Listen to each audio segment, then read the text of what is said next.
buenas tardes. Desde el estudio de TVLEX, a nombre de la Universidad Autónoma de Chiapas, del Colegio de Abogados Procesalistas Latinoamericanos y la revista Primera Instancia, les doy la bienvenida a su foro Derechos Humanos y TICs. El tema que se abordará en la sesión el día de hoy se titula Ciudadanía e Identidad Digital. Dicho tema será impartido por la especialista Alicia Edith Trejo Jiménez de México. Para presentar a nuestra ponente, le cedemos la palabra a nuestro moderador, el maestro Diego Andrés Miranda de Colombia. Bienvenido, maestro. Claro que sí. Muchísimas gracias, estimada Neidali. Cordial bienvenida. Muy buenos días, buenas tardes, buenas noches para todas las personas que ya nos acompañan desde el inicio de esta actividad que se ha denominado Foro Derechos Humanos y TICs. Tenemos el día de hoy una importante participación. Tenemos para acompañar y dirigir el desarrollo temático de este que nos ocupa en esta mañana y tarde, a la maestra Alicia Trejo.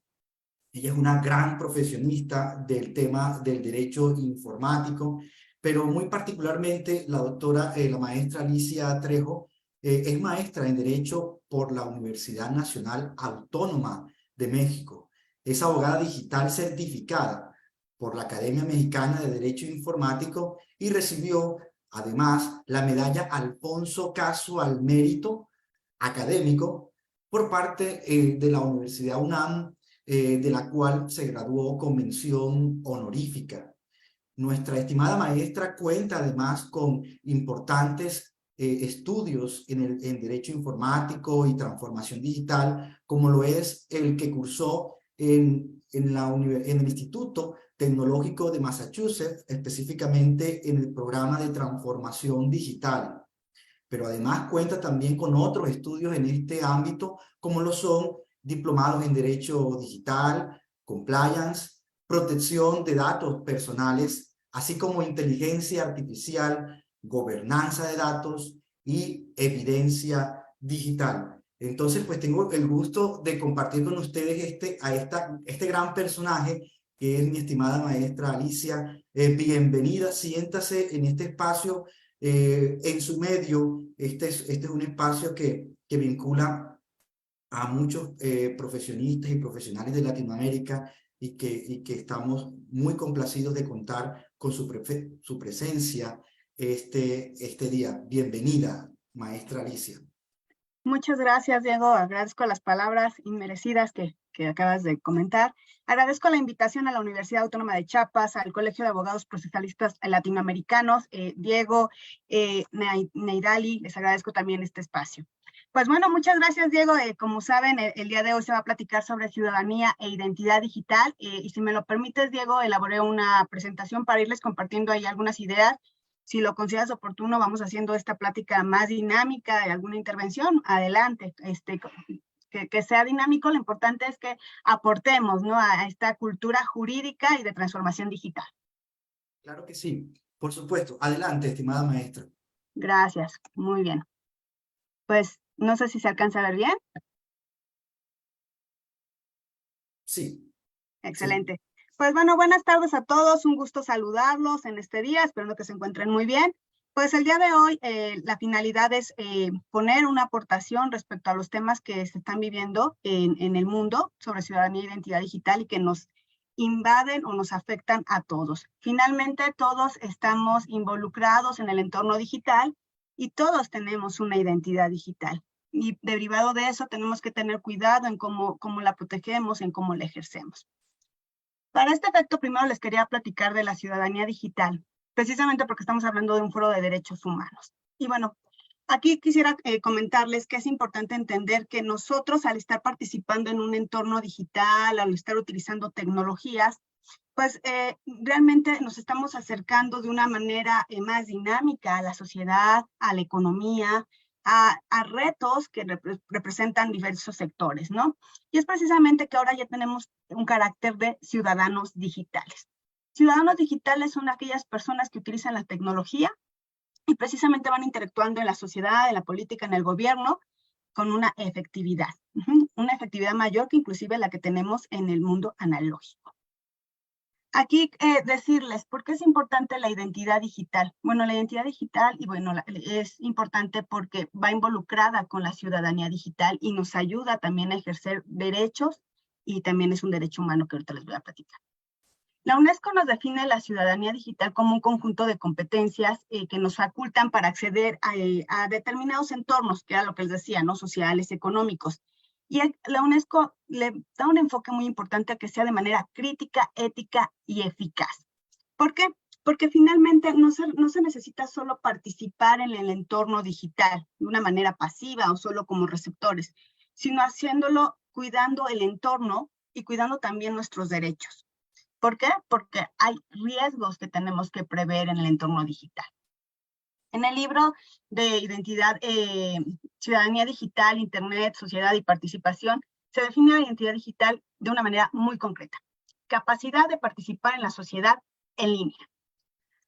Ustedes han escuchado muchos entornos que hablamos de metaversos, ya entornos colaborativos, reuniones que ya se empiezan a dar con algún avatar en los entornos tanto laborales como educativos. Entonces vemos que la sociedad ha evolucionado.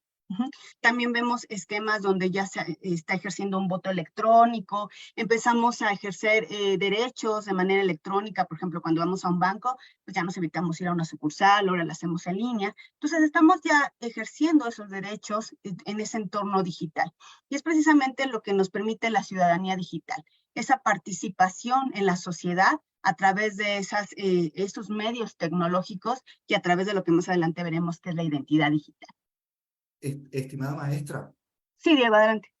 Me parece un punto de partida bastante interesante el que usted nos propone en este foro, puesto que una de las formas, o creería yo la forma más didáctica de acercarnos desde el mundo jurídico hacia los fenómenos tecnológicos es partiendo sobre, por ejemplo, lo que en materia contractual se está analizando, que son los principios de equivalencia funcional. Y que nos entregan un espectro de relación muy interesante porque nos dice eso que nosotros ya consideramos válido jurídicamente, podemos considerarlo también en el sentido tecnológico siempre que conservemos unos requisitos que se conocen como principios de equivalencia funcional. Es decir, partimos de lo que ya conocemos jurídicamente y con esas herramientas interpretamos el fenómeno tecnológico y asimismo estoy viendo su punto de partida. Porque entendemos nosotros jurídicamente como la ciudadanía como ese momento donde ya estamos habilitados, ¿verdad?, para participar en la sociedad, pero además esa participación tiene unos efectos jurídicos. Entonces nos llevamos esas calidades ciudadanos y ese efecto participativo que tiene en la sociedad y lo tratamos de definir, de caracterizar cuando se presenta en el ámbito jurídico. Y ahí vemos cómo a través de los escenarios digitales o escenarios tecnológicos tenemos el ejercicio de la participación política, el ejercicio de derechos políticos, pero también derechos al acceso de los servicios públicos que se pueden dar a través de los medios tecnológicos. Y podríamos mencionar de manera precisa el acceso a la justicia, que luego pues también abordaremos en este foro más adelante. Pero me queda una inquietud, mi estimada maestra, y es que tenemos esa forma de ver la ciudadanía, la identidad, ¿verdad?, relacionada con la ciudadanía digital, pero también tenemos un desarrollo formal, técnico, sobre la identidad, y que esta está relacionada con ese reconocimiento de un sistema en relación con quien lo inicia o quien accede a él. Entonces, pues, las contraseñas, ¿cierto? Las contraseñas, códigos de doble verificación, el mensaje MSM que luego respalda también la identidad. Entonces tenemos esos dos escenarios. Un escenario jurídico que usted nos está planteando muy adecuadamente acerca de la participación de los derechos políticos, económicos, etcétera, en espacios digitales, pero también esto que ya viene desarrollándose desde que existen las redes informáticas, desde que existen los sistemas, y es el proceso de verificación de la identidad, que por lo menos en el planteamiento, ¿cierto?, no está tan cercano con el ejercicio de derechos que sí nos demuestra la ciudadanía. Entonces, ¿podemos abordar los dos o por lo pronto abordaríamos cuál sería, pues, digamos, la forma de abordar estos dos fenómenos, mi estimada maestra? Claro, es importante. De hecho, la finalidad de hablarles primero de la ciudadanía es precisamente para que vean el impacto de la identidad digital. Ahorita les voy a platicar, ahí tengo unas láminas. Porque la identidad digital lo podemos ver en un entorno amplio, que es esa identidad, esa huella digital que vamos generando al interactuar en ciertas redes o en ese entorno, desde los mensajes de datos, los correos, las redes sociales, pero también está esa identidad jurídica digital, en donde tenemos ese reconocimiento para derechos y obligaciones, ¿no? Donde podemos interactuar con gobiernos, donde podemos interactuar con bancos, precisamente porque tenemos la certeza de identidad, derivado a una serie de procesos que podemos tener una identidad digital de alta seguridad, robusta, con mecanismos tecnológicos que evitan una suplantación de identidad. Precisamente el hecho de hablar ahorita de esta parte de la ciudadanía digital es para entender el impacto que tiene ejercer este tipo de derechos y de tener una identidad digital regulada, como ya está pasando en muchos países y hasta donde queremos ir en varios países latinoamericanos. Por eso es que, y ahorita tocas temas muy importantes, ¿no? Trasladar la equivalencia funcional, trasladar el entorno analógico al entorno digital, es medular. Pero también es importante hacer conciencia de que también se trasladan los riesgos, y que existen esos riesgos que existen en el entorno analógico, a veces se potencializan en el entorno digital y a veces estamos expuestos a temas de suplantación de identidad. Entonces, es importante cuidar eso porque finalmente vamos a ejercer este tipo de derechos y vamos hacia esquemas donde haya identidades digitales basadas en blockchain, wallets digitales, se está hablando en la Unión Europea, donde podamos tener esa facilidad de ejercer los derechos, pero también el control de nuestra identidad digital, precisamente por los riesgos que implica que gobiernos o que la iniciativa privada tenga de manera centralizada bases de datos de las personas, porque eso implica riesgos o pueden sufrir brechas de seguridad, temas de protección de datos personales. Entonces, qué bueno que tocas el tema, Diego, porque sí es importante hablar de esa parte legal de reconocimiento de la identidad.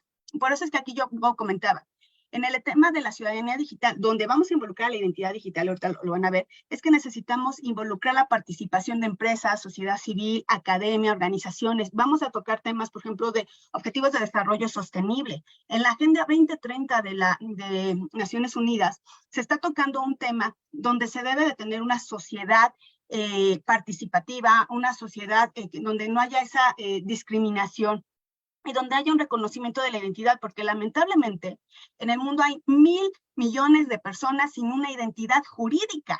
¿Y a qué nos lleva esto? A que realmente están impedidos a ser sujetos reconocidos por los estados para acceder a trámites, a servicios tan básicos como la salud. Entonces es un tema tan importante donde empezamos a tocar temas de políticas públicas, de agendas digitales. Aquí hay un tema bien interesante con la ciudadanía digital, que va a repercutir con la identidad. Es el caso de Uruguay, que está haciendo una estrategia o una agenda de ciudadanía digital precisamente para concientizar en la importancia de cuidar ese entorno, de cuidar lo que compartimos, de cuidar nuestra huella, de cuidar nuestra identidad digital. Igual por aquí se los voy a compartir ahorita. Porque precisamente, si vamos a ejercer esa identidad, aquí en el plano analógico no estamos prestando nuestra acta de nacimiento a todas las personas o el pasaporte a la persona que pasa por la calle, no, y así como somos cuidadosos con nuestros documentos legales, nuestros documentos de identidad, debe suceder lo mismo en el entorno digital. A veces la gente agarra y dice, un ejemplo, ay, mira una aplicación donde me hacen el comparativo, cómo me vería de viejo, cómo me vería de hombre, y estamos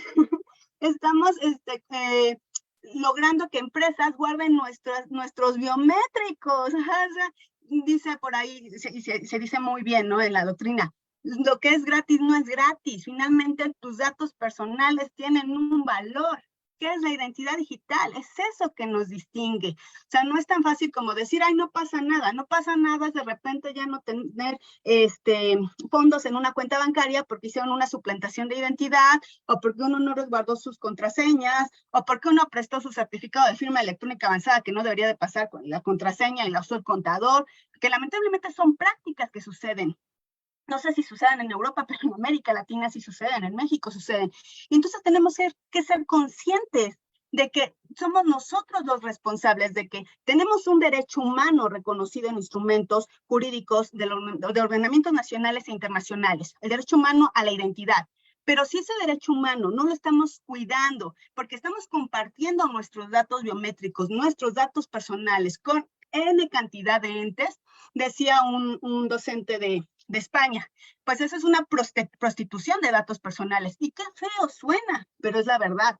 Realmente somos nosotros los que tenemos que tener cuidado a quién se los compartimos. Sí hay un deber de responsabilidad de las empresas, de los gobiernos, pero también de nuestra parte como ciudadanos. Aquí te quiero compartir, Diego, respecto a este tema que estamos platicando. Precisamente, pues estamos evolucionando tanto que ahorita está el tema de ChatGPT, ¿no? Y precisamente me di la tarea dije, bueno, vamos a vincular ese tema a la identidad. Vamos a ver qué dice ChatGPT de la ciudadanía digital. Y me sacó una definición muy interesante. Conforme van avanzando las semanas, creo que está nutriéndose mucho esta red neuronal. Y bueno, aquí nos dice que es ese conjunto de conocimiento, valores, comportamientos que las personas necesitan para participar de manera segura, responsable, efectiva, digital. De manera segura, empezamos a entrar en el tema de la identidad digital, y no de cualquier identidad digital de alta seguridad.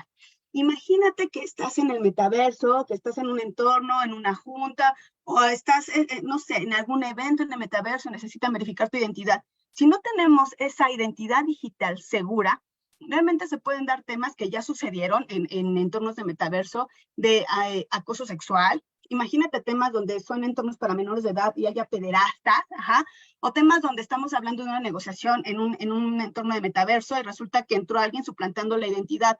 Entonces estamos hablando de, bueno, vamos a ejercer esos derechos de manera crítica, razonable, pero también de manera segura. Y es ahí donde toma importancia, relevancia el tema de la identidad digital. Aquí, por ejemplo, de manera muy general, me ibas a decir algo, Diego. Quería simplemente pues, mencionar lo curioso que es ese fenómeno que se está presentando y que usted claramente nos ha comentado sobre la sobreexposición de los datos personales, el riesgo que tenemos como ciudadanos por la sobreexposición que mencionaba antes en estas plataformas que tienen un propósito mercantil.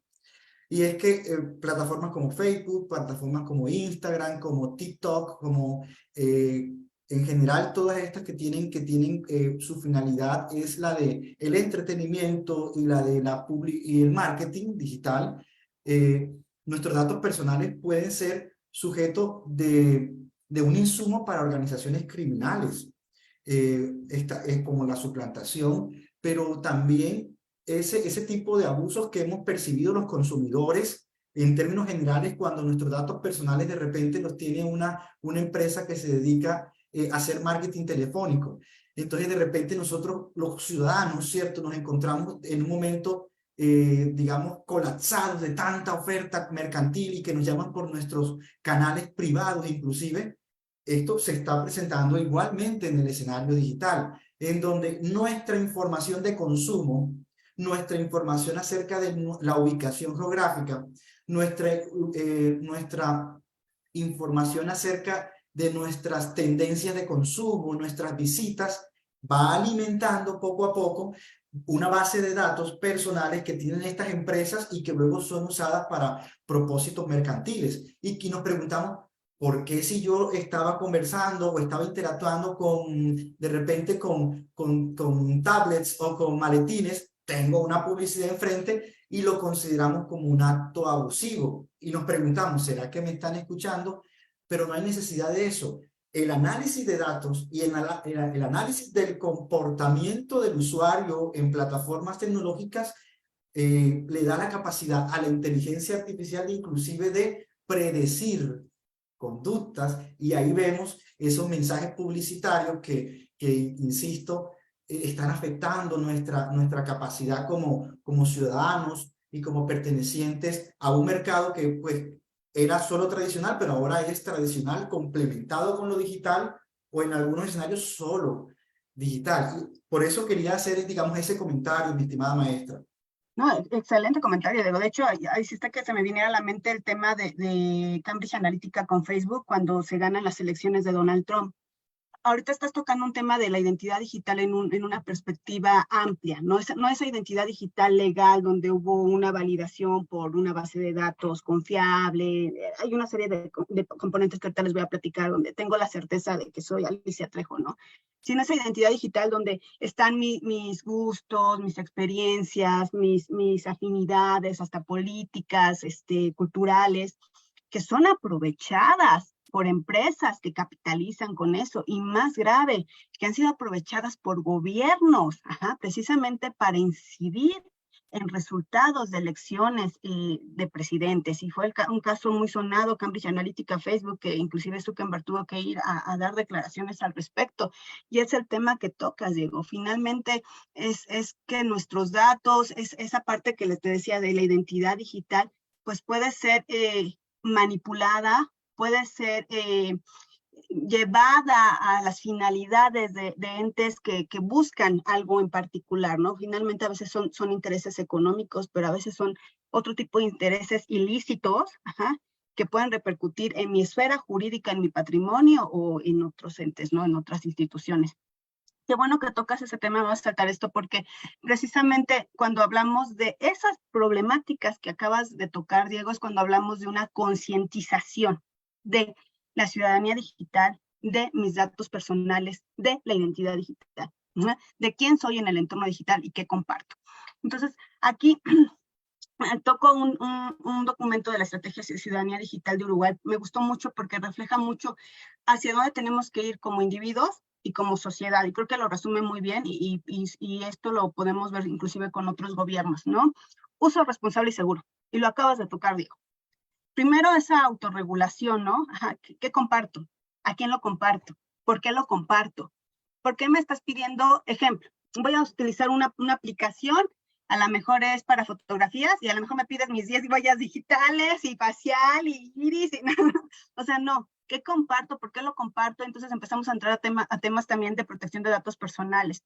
Hay que tener cuidados. El primer garante de todos estos temas que involucran nuestra identidad digital, nuestros datos personales, el primer garante vamos a ser nosotros, el Estado. Y obviamente las organizaciones que también deben cumplir con deberes de seguridad y confidencialidad. Un comportamiento ético.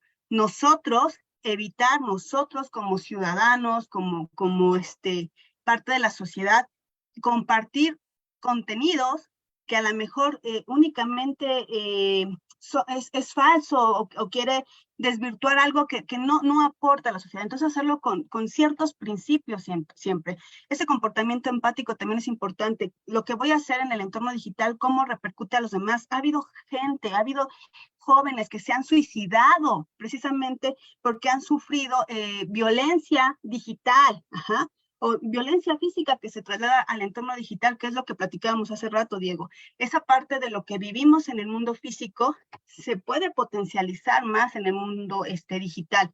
Entonces hay que ser empáticos en nuestros compartimentos y empezamos de manera individual. Conocer y ejercer los derechos en el entorno digital. Tú ya te has comentado varios. Por ahí ya hay políticas públicas que han implementado, por ejemplo, la Carta de Derechos Digitales de España, estrategias digitales, esta estrategia de ciudadanía digital de Uruguay. Entonces, los gobiernos están tratando de aportar, pero realmente es una triada. Tenemos que participar como sociedad, tenemos tanto la academia, sociedad civil, el gobierno, iniciativa pública, privada, todos tenemos que participar y sumar para que se puedan difundir los derechos, la protección a los mismos y hacer esta concientización del entorno digital y de los riesgos que conlleva. Conciencia de la huella digital y construcción de la identidad digital, y lo acabamos de tocar, Diego.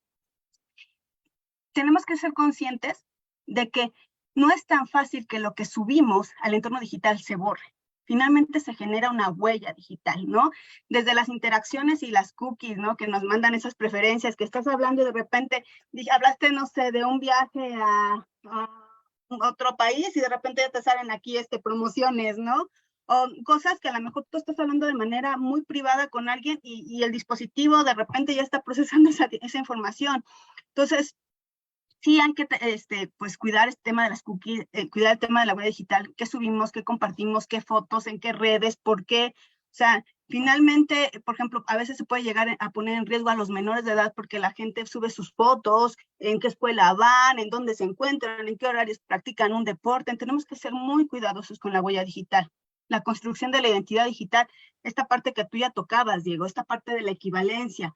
Finalmente, hay mecanismos que nos permiten identificarnos en entornos digitales de manera indubitable, ¿no? La firma electrónica avanzada, ya por ahí ya se están haciendo desarrollos de firma autógrafas digitalizadas, donde vinculan biométricos, pero bueno, hay que ver cómo se va a construir esa identidad digital y siempre ser muy observadores de que las organizaciones nos pidan nada más lo que debe de ser, esos principios de protección de datos personales, el de calidad, el de información, responsabilidad, que realmente no nos pidan más de lo que deben y que realmente estén ejerciendo las obligaciones como lo deben de hacer. Y si no lo hacen, pues ejercer las acciones correspondientes ante los órganos garantes correspondientes. Ajá. Te doy un ejemplo, ¿no? Muchas veces hay personas aquí en México que dicen, bueno, es que ya me pidieron en el banco mis huellas digitales, ¿no? Y ahora vamos hacia facial. Y les da miedo de verdad. Dicen, es que después, ¿qué van a hacer con ellos? Y entonces saber que existen esos órganos garantes que nos protegen, pero para que nos protejan, en el momento que veamos cualquier violación o vulneración, reportarla y ejercer nuestros derechos, porque finalmente es nuestra identidad. Imagínense que el día de mañana nos suplanten en medios digitales. Entonces hay que hacer esa labor también de ser garantes. Manejo de la privacidad que ya se ha tocado y manejo de los riesgos, ¿no? Entonces ahorita digo, tú tocaste muchos temas que aquí se ponen, como esta parte también de la concientización hacia la sociedad, ¿no? Que finalmente estos temas repercuten en cuestiones de nuestras características muy particulares que forman parte de nuestra identidad digital. No sé si ahí quieras comentar algo. Sí, claro. Quería traer a esta conversación del día de hoy un evento que se propició precisamente en este canal que tiene abierto por el Colegio de Abogados Procesalistas Latinoamericanos. Justamente hace 8 días, en este espacio se estaba conversando precisamente de esa transformación digital que se está presentando al interior de los estados, es decir, lo que es la gobernanza digital, y teníamos una explicación, una conferencia bastante ilustrativa, muy pertinente de la doctora Isabela Moreira desde Brasil, en donde nos hablaba de todos esos principios y todos esos beneficios que reportan para el adecuado ejercicio de los derechos el poder entrar de manera adecuada a estas tecnologías de la información que permiten asegurar una identidad y que tengamos criterios. Para nosotros esto, voy a hacer un paréntesis, es trascendental, que la mayoría de los que nos convoca esta temática tenemos alguna cercanía con el derecho, y para nosotros es igualmente significativa la seguridad jurídica. Y aprovecho para compartirle una experiencia que tenemos aquí en Colombia.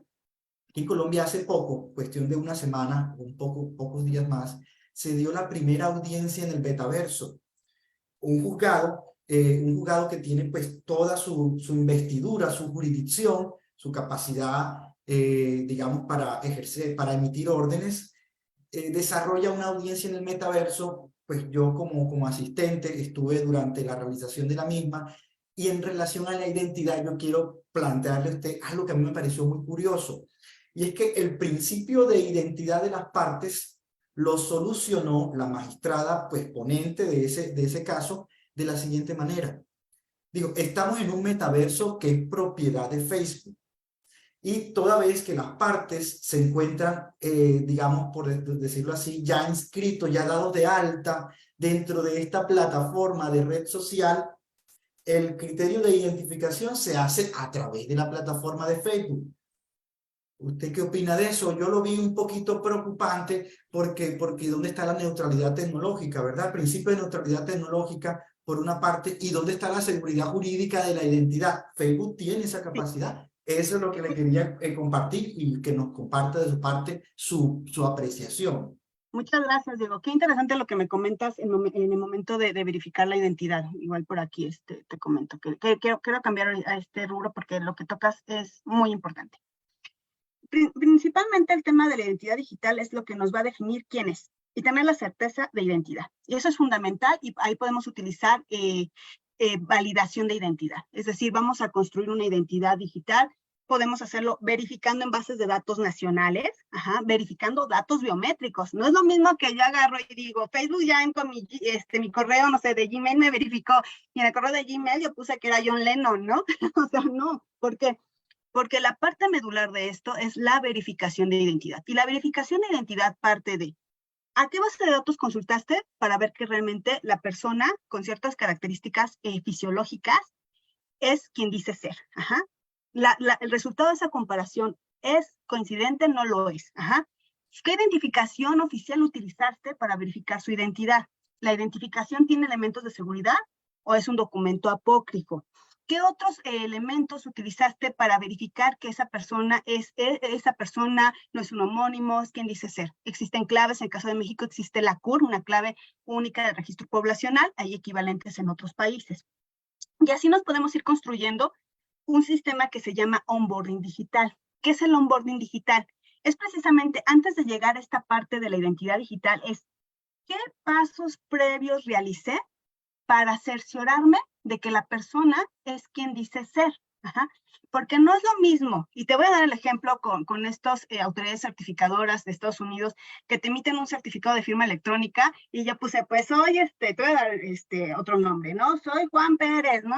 Ya está tu certificado. Y nadie como ente de confianza verificó que fuera realmente yo. Eso es bien distinto a ir a una identidad digital de alta seguridad, donde, a ver, espérame, voy a verificar antes de generarte una identidad digital, voy a verificar en las bases de datos confiables a nivel nacional si realmente eres tú, porque no es lo mismo que yo agarre y presente la identificación de, no sé, del gimnasio, a que presente la identificación de un ente que me está reconociendo a nivel nacional este tipo de documento identificatorio. Entonces es lo mismo en el entorno digital. ¿Qué existe en México? Por ejemplo, en México, para temas de poder judicial, hay una autoridad que es el Consejo de la Judicatura Federal, que precisamente antes de que participes en un juicio en línea, te verifico la identidad. Yo le denomino identidad de alta seguridad, porque precisamente hasta que no tengo la certeza de que hasta tus biométricos hay una prueba de vida, de que realmente en el momento del punto de contacto con los mecanismos electrónicos, realmente es la persona, no era un video, no era un gemelo, no era una persona con rasgos similares, y es bien distinto a cuando lo haces nada más a través de medios electrónicos por un video, porque tú sabes que existen las deepfakes, estos videos de alta resolución que nada más acumulas una serie de videos y puedes suplantar la identidad de alguien. Obviamente todavía les falta calidad, pero ¿qué va a pasar cuando la calidad sea tan óptima que nuestros sentidos no nos permitan distinguir? Y es ahí donde entran los componentes tecnológicos. Existen componentes tecnológicos basados en una ISO internacional, que es la ISO 30107, que nos evitan las pruebas de suplantación de identidad o de ataques. ¿Qué significa esto? Que no haya suplantación de identidad cuando yo estoy en un mecanismo tecnológico de manera remota, verificando mi identidad, porque hay un componente tecnológico que está verificando que realmente haya una comparación biométrica con un documento en particular, donde me puedo ir a un documento que es 1.1 o a una base que es 1N, me voy a una base y busco esos datos biométricos, y también está teniendo la certeza de que no hay un gemelo, de que a lo mejor me parecía, no hay una coincidencia, de que a lo mejor es un video, de que a lo mejor es una máscara, y existen esas pruebas, y esas pruebas las hace un laboratorio que se llama IBETA, que está avalado por el NIST, este Instituto de Estados Unidos, ¿no?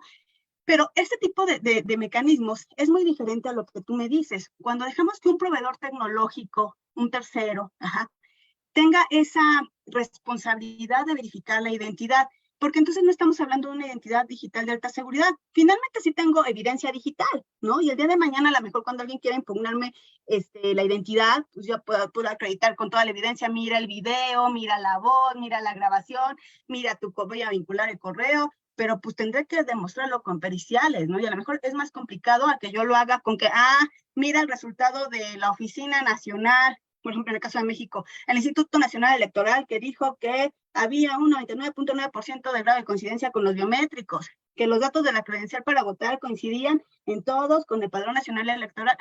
Entonces, es muy diferente el momento de construir una identidad digital.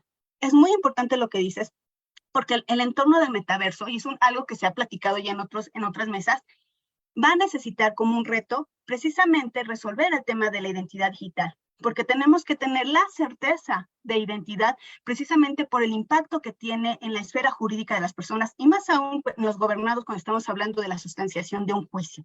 Entonces, es interesante lo que dices, Diego, porque finalmente sí tiene que haber ese avance y obviamente ese avance al uso de las tecnologías, pues se tiene que robustecer conforme se vayan viendo estas necesidades, se vayan discutiendo pues las problemáticas jurídicas que pueden implicar el hecho de no tener una identidad digital robusta o de alta seguridad. Vale, entonces, estimada maestra, en ese sentido podríamos afirmar que lo jurídicamente conveniente es que la identidad digital se genere una trazabilidad que tenga su origen en la información que manejan las entidades públicas o el Estado, que al final tengamos en cuenta y recordemos ese argumento de partida, recordemos que es el Estado quien de forma inicial nos da la calidad de ciudadanos cuando nos habilitamos en la capacidad jurídica, ¿cierto? Entonces, eso, además de que a nosotros nos da la seguridad jurídica de que nuestros actos, aunque sean digitales, tendrán un respaldo o un reconocimiento en el mundo jurídico, necesitamos tener, por otra parte, esa garantía de seguridad avanzada o una seguridad robusta y que puede ser suministrada, no necesariamente por el Estado, pero sí de alguna manera controlada, porque es que función del Estado reconocer la capacidad jurídica, reconocer, digamos, en el caso de Colombia, por ejemplo, tenemos una norma y una evolución muy reciente de lo que es la capacidad jurídica, y estoy hablando de una presunción de la capacidad jurídica. A esta conclusión ha llegado el ordenamiento jurídico colombiano analizando la validez de los actos de las personas en situación de discapacidad física, los cuales nuestro ordenamiento, nuestra digamos, cultura doctrinal al respecto venía sosteniendo que ahí existía como especie de una ficción que impedía el ejercicio de los derechos y que necesitaban un complemento jurídico. Ya eso cambió en este país. Y en ese orden de ideas vemos cómo es la manifestación del Estado, la manifestación del derecho, quien pone los límites a la representación jurídica, quien determina las calidades de los roles. Entonces, tendría que seguir siendo el Estado.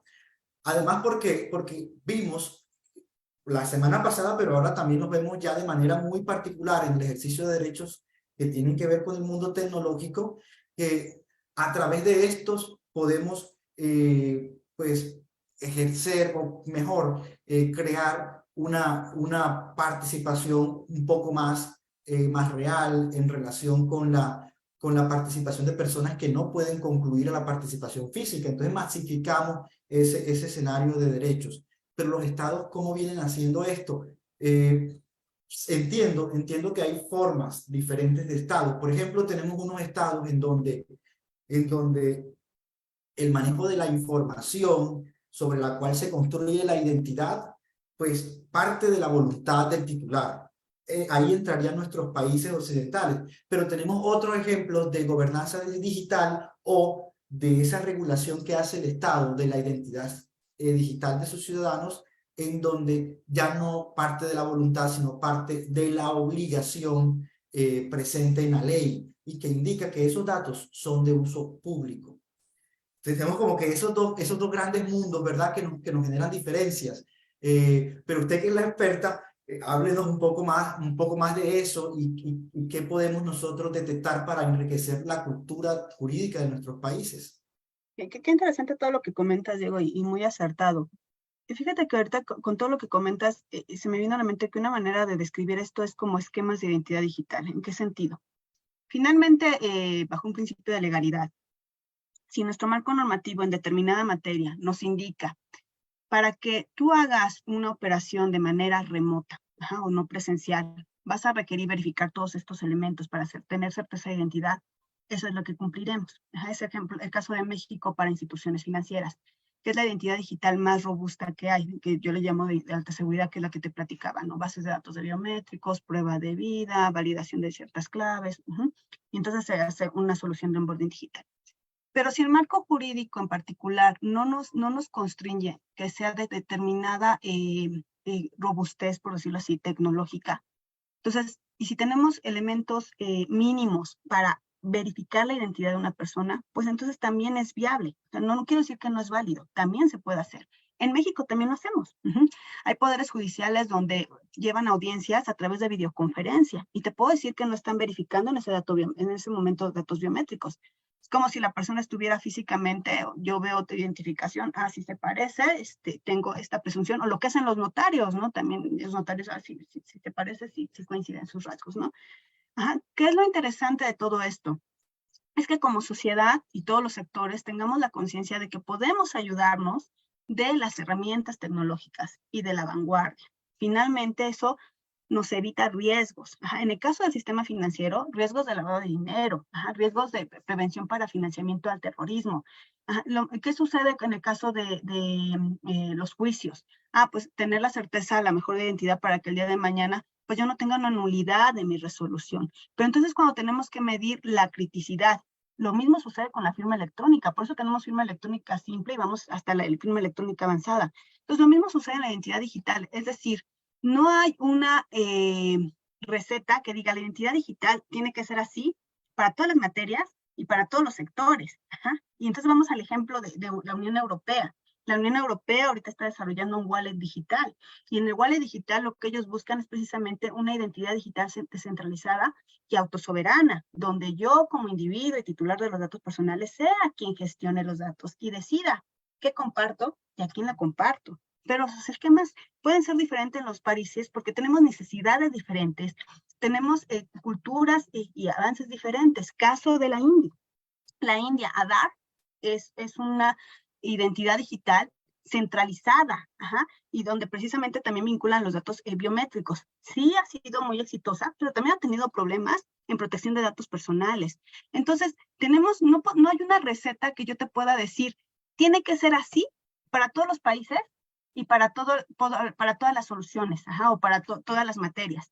Más bien dicho, hay que ver las necesidades y los riesgos jurídicos. Bueno, ¿qué nos dice el marco normativo? El marco normativo a lo mejor es mínimo que como abogados podemos aportar para que se hagan las reformas pertinentes, para que se tenga mayor certeza y seguridad jurídica, porque finalmente eso es lo que estamos buscando, Diego, con la identidad digital en este ámbito ya con efectos legales, ¿no? No esta identidad digital de que hay mis preferencias en las redes sociales, sino esta identidad digital que me va a vincular y que me va a hacer sujeto de derechos y obligaciones.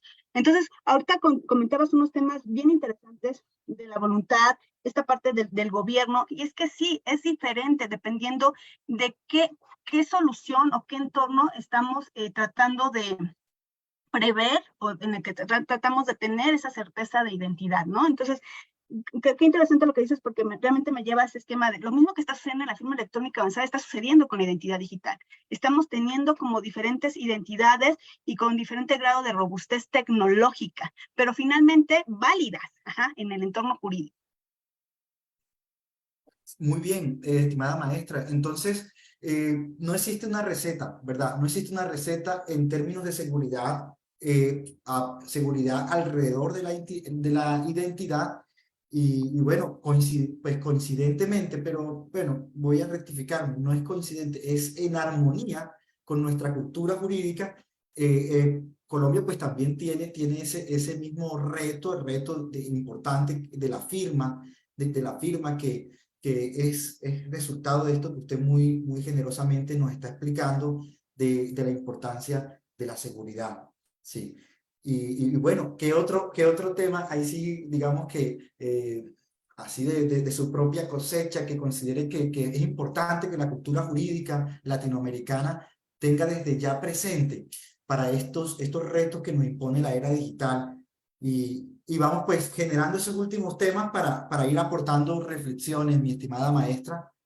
Gracias, Diego. Pues bueno, vamos a interesante, claro. vincular ambos temas, ¿no? El tema de la ciudadanía, el tema de la identidad con un caso de éxito. El caso de Muy Estonia. bien. Estonia fue un caso muy interesante. En 1991 recupera su independencia, sale de la Unión Soviética. Y obviamente cuando tú no tienes un presupuesto tan alto porque vienes de una crisis o realmente pues estás en condiciones económicas difíciles, pues no puedes apostar por infraestructura como carreteras, como inmuebles para crear una supraestructura gubernamental, como la que hay en países latinoamericanos, en el caso de México, ¿no? Entonces, ¿qué hicieron ellos?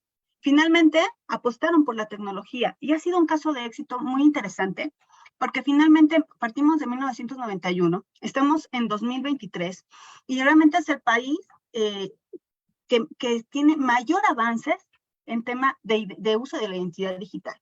Ajá. Por ejemplo, aquí comentarles en dónde estamos. Ellos ya están desarrollando una tarjeta de residente donde permiten que extranjeros puedan constituir sociedades en la Unión Europea y obviamente contratan servicios en Estonia, ¿no? Entonces, ¿qué están haciendo con este proyecto? Pues están haciendo que se mueva la economía de Estonia. Ajá, y siguen siendo ese facilitador de estas herramientas tecnológicas precisamente para que puedas operar una empresa independientemente del lugar donde te encuentres y si es que quieres operar en la Unión Europea. Entonces es algo bien interesante porque esto ha llevado a Estonia a que el 99% de sus servicios gubernamentales se presten en línea. Yo me imaginaría, o sea, imagínense en México o un país de Latinoamérica que el 100% de nuestros trámites se hicieran en línea. ¿Cuánta gente tendría que evitar trasladarse de poblaciones muy lejanas por las carreteras? Estamos hablando de ahorro de tiempo, de dinero, no solo para la administración pública, para el ciudadano. ¿Y qué problema tenemos en ciertos países? El tema de la interoperabilidad. Muchas veces, para diversos trámites del gobierno, del mismo orden que puede ser federal, nos piden los mismos documentos, cuando el propio gobierno ya los tiene. Entonces, ¿qué resolvió Estonia? O sea, Estonia realmente ya resolvió un tema de interoperabilidad.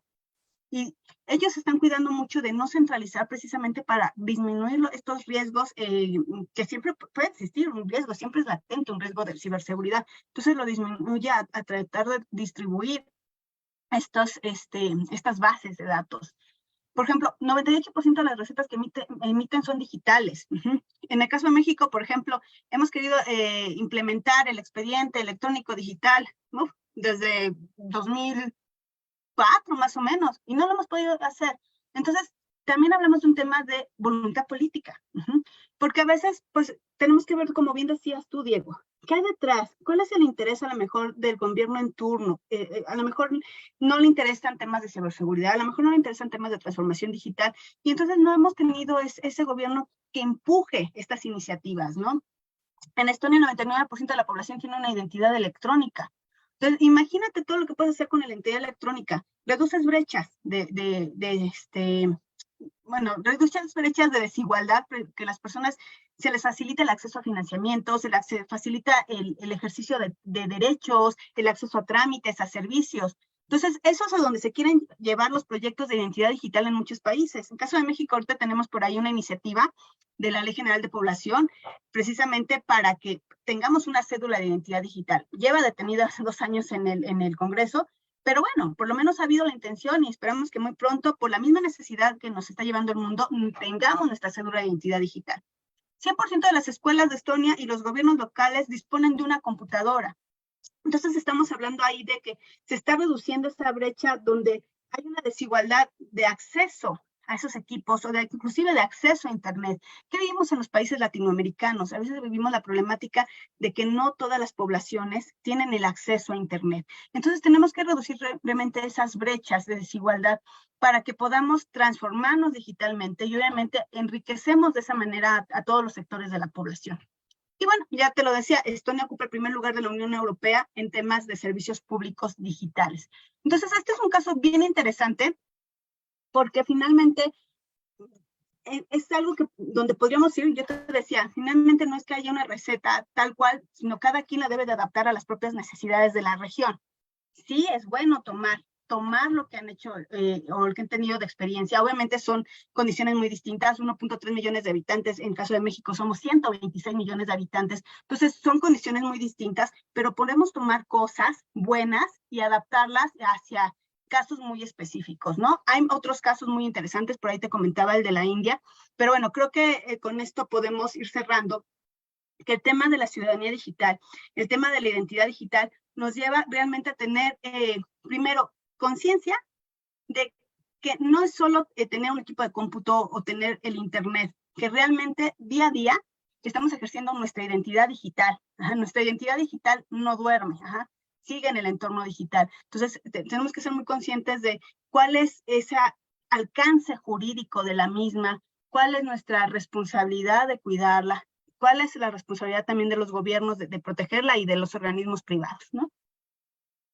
Claro, muy bien, estimada maestra. Yo quisiera también ya para empezar una etapa final de esta charla del día de hoy, mencionar como reflexión también que necesitamos en nuestros países fortalecer la seguridad jurídica de nuestras actuaciones en el mundo virtual. Y para esto es determinante la ciudadanía digital, pero muy particularmente el criterio de identidad. A ver, ¿sobre qué criterio de identidad nos vamos a mover? Tenemos casos de éxito, como usted muy amablemente nos enseña, en Europa, en Asia, inclusive pequeños ahí adelantos en latitudes más cercanas. Sin embargo, lo que tenemos que pensar desde el punto de vista de la validez jurídica, eso cómo se armoniza, ¿sí? No necesariamente tiene que estar la ley ya definida en los parámetros específicos, no, porque pues en términos de tecnología hablamos principalmente de estándares, porque existe lo que es la libertad de la innovación. Pero nosotros, los abogados principalmente, quienes somos los que velamos por ese compromiso social que es de dotar de seguridad jurídica a los actos, que inclusive los llevamos hasta los escenarios judiciales porque necesitamos que prevalezca la seguridad jurídica. Entonces, esa es una reflexión, prestarle atención, mirar los propósitos de nuestro ordenamiento jurídico. Yo voy a aprovechar en este espacio de reflexión a mencionar los objetivos en el caso colombiano, del decreto que introduce la justicia digital y la utilización de la tecnología en los procesos judiciales. Y ese principio que digamos que inspira en los funcionarios públicos la aplicación de las tecnologías de la información debe estar aunado a la idoneidad de la tecnología. Y aquí hago un paréntesis, ojo con las plataformas comerciales, Facebook, el mismo chat GPT. Eso, ¿será que es idóneo para administrar justicia? ¿Será que es idóneo para efectos de la informática jurídica? Estaría ahí un interrogante. Y por otro lado, que en efecto, o sea, que de manera probada contribuya a una mejora en la eficiencia, contribuya a una mejora en el acceso a la justicia. Porque si pasamos de una audiencia en video, ¿cierto? Que es la que utilizamos la mayoría de los países latinoamericanos, y más en la época de la pandemia, pues el metaverso, ¿qué le está aportando en relación de la eficiencia? ¿O será que estamos haciendo lo mismo pero de forma diferente? Esos son dos principios los cuales pues comparto con este escenario latinoamericano, pero muy especialmente con mis colegas colombianos. Miremos que nuestra ley ya nos está estableciendo unos principios que no son estrictamente vinculantes, pero que sí nos inspiran a tener unos estándares sobre los cuales ir regulando esa tecnología que tenemos disponible. Entonces, pues ese era un poco también mi aporte sobre este temita de reflexiones. Y bueno, ¿qué más podemos decir? Yo tal vez podría decir otra cosita, pero pues quiero ahora pues continuar con usted, con su palabra. Yo también, para abonar a lo que comentas, Diego, creo que también es importante que como abogados comencemos a involucrarnos un poco más en estos temas tecnológicos. No vamos a ser expertos tecnológicos, pero así comprenderlos con un mínimo indispensable, ¿no? Para poder aportar. Porque precisamente el hecho de que podamos tener este entendimiento es lo que nos lleva a cuestionarnos si la regulación es suficiente o qué cambios debe haber en los marcos normativos, ¿no? Tú ahorita hablabas de estándares, y es cierto. Estos temas, identidad digital, por ahí firma electrónica avanzada, temas de blockchain, son temas que se basan en estándares de carácter tecnológico. Y obviamente no somos expertos, pero sí es importante comenzar a hacer grupos multidisciplinarios y tener este entendimiento. A los tecnólogos les hace falta este entendimiento del marco normativo, este entendimiento de las políticas públicas, y a nosotros el entendimiento de lo que ellos están haciendo. Ahorita caso específico, la inteligencia artificial, ¿no? ¿Hasta qué punto solo se puede hacer un desarrollo? ¿Hasta qué punto proteger derechos humanos, datos personales? Entonces es muy importante la participación de los abogados porque tenemos mucho que aportar. Obviamente primero cuestionando, pero también de ahí, y tú lo acabas de decir, Diego, bueno, ¿qué tomamos? ¿sí? ¿Qué tomamos? ¿O qué implementamos? ¿O qué innovamos? Ajá. Transformación digital de muchos sectores. Poder judicial, sí, lo estamos viviendo en muchos países de Latinoamérica. Y probablemente en un futuro estemos utilizando temas de inteligencia artificial, sí, pero eso también va a tener implicaciones legales que tenemos que comenzar a discutir desde este momento. Entonces, bueno, creo que es interesante todo lo que tú comentas, Diego, porque finalmente hablas de una necesidad real, inmediata, que ya estamos viviendo en los países latinoamericanos. Así es, mi estimada maestra. Y bueno, pues ya el tiempo ya se nos está finalizando. Yo pues quisiera cerrar antes de pasar pues a un reconocimiento a usted precisamente por dirigir desde el punto de vista temático y por su calidad de experta también, hay que aclararlo y dejarlo de manifiesto. Eh, yo quisiera finalizar expresando que la tecnología, digamos que es fruto de la misma humanidad, como esa capacidad, esos dones, aquí pues seguramente las personas que manejan un poco la parte espiritual o religiosa se verán bastante identificadas. Eso hace parte de la esencia del ser humano, la creatividad, el evolucionar. Entonces, tengamos en cuenta que no podemos cerrarnos a eso, porque cerrarnos al avance tecnológico es como si nosotros no saliéramos de la sociedad, porque eso lo está haciendo la sociedad, lo está movilizando la sociedad. De parte nuestra, como siempre nos hemos destacado los abogados, estar investigando, estar estudiando estas nuevas formas de interacción social para efectos de, digamos que llevar esa función que da el derecho y que es conservar el equilibrio en la sociedad, conservar la justicia. Entonces, esa es, digamos que una disposición sana en relación con la tecnología. No es ni escéptica, pero tampoco es a todas luces digamos que sujeta a la moda o a cosas pasajeras. No, es una actitud que invita a la mesura en relación con la aplicación de los medios, pero también a la disciplina en el estudio de los mismos. Mi estimada maestra, como mencioné antes, ya estamos por cerrar esta oportunidad del ciclo del ciclo de charlas en el Foro Derechos Humanos y TIP, para lo cual el Colegio de Abogados Procesalistas Latinoamericanos quiere extenderle a usted una mención. Entonces, adelante, estimada Neidali, si tienes la libertad pues de participarle de la mención a la maestra, o lo hago yo, pues ya tú me indicarás. Le cedo a usted el honor, estimada maestra. Muchas gracias. Eres muy amable, muchísimas gracias. Entonces, el Colegio de Abogados Procesalistas Latinoamericanos y la Universidad Autónoma de Chiapas le otorgan el presente reconocimiento a usted, la maestra Alicia Edith Trejo Jiménez, por su destacada participación en el Foro Derechos Humanos y TICS, con la conferencia magistral Ciudadanía e Identidad Digital. Este reconocimiento es dado en la Ciudad de México el 28 hoy de febrero del año 2023 y firmado por el doctor Alfonso Jaime Martínez Lascano, presidente del Colegio de Abogados Procesalistas Latinoamericanos. Muchísimas gracias, estimada maestra, y felicitaciones por su reconocimiento. Muchas gracias, Diego. Nuevamente, muchas gracias por la invitación. Esperemos que estos foros se sigan haciendo porque necesitamos intercambiar ese conocimiento entre los abogados e inclusive entre otros profesionistas. Y bueno, nuevamente agradezco esta plática muy amena. Muchas gracias, Diego. Muy interesantes todas las aportaciones y pues un saludo a todos, esperando que se encuentren muy bien.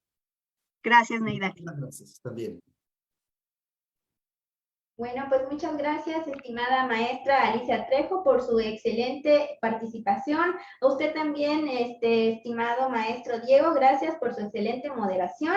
Vamos a mandar los últimos saludos a nuestros amigos en Facebook, a Lina Mabel Maza Marcos, que nos saluda desde Argentina, a Reinaldo Plata Villamizar y a Merly Martínez, que nos envía saludos desde Canadá. Muchas gracias por habernos sintonizado el día de hoy, y para completar la asistencia de la sesión, no olviden responder a esta pregunta.